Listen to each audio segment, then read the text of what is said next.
Tissue engineering is amazing. Researchers and media companies claim that we can use this technology to make new hearts, livers, and lungs. However, there are other cell types scientists can make, including the cells needed to make this.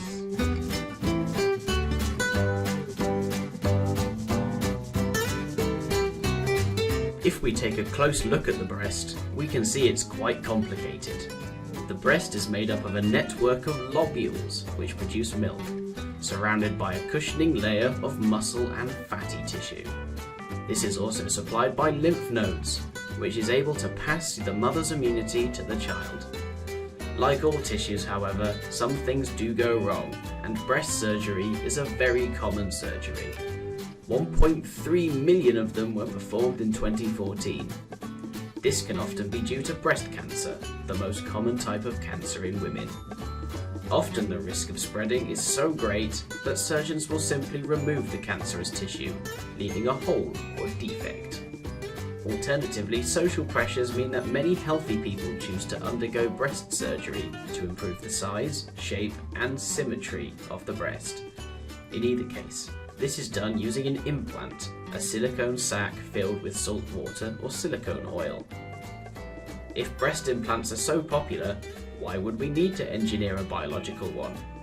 Breast implants may not be as effective as advertised.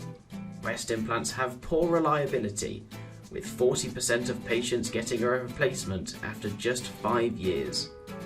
Furthermore, when the body doesn't recognize a material, it reacts, sometimes violently, causing a chronic immune response, which can lead to misshaped tissue, scarring, and for some textured implants, cancer. Given the problems with breast implants, scientists all over the world have been working to make replacements made of the patient's own cells. This means the cells can grow to fill the defect, whilst not causing the patient's immune system to react.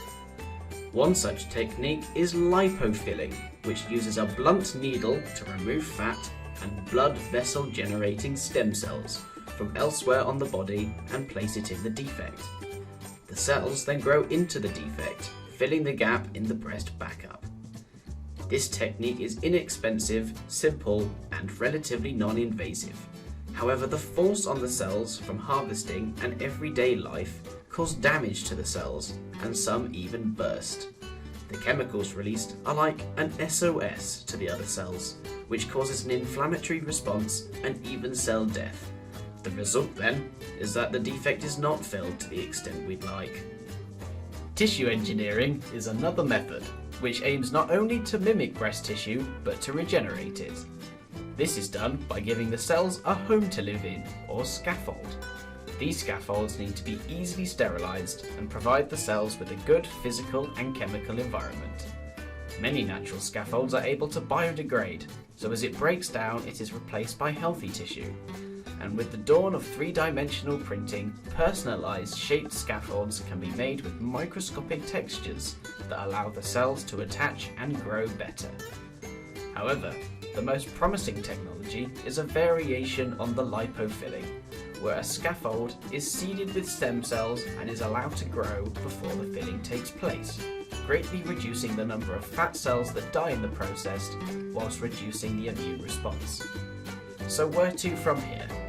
New research looks to provide scaffolds for other areas of the breast, such as the nipple and areola, as well as increasingly personalised medicine for treating the side effects of cancer therapies.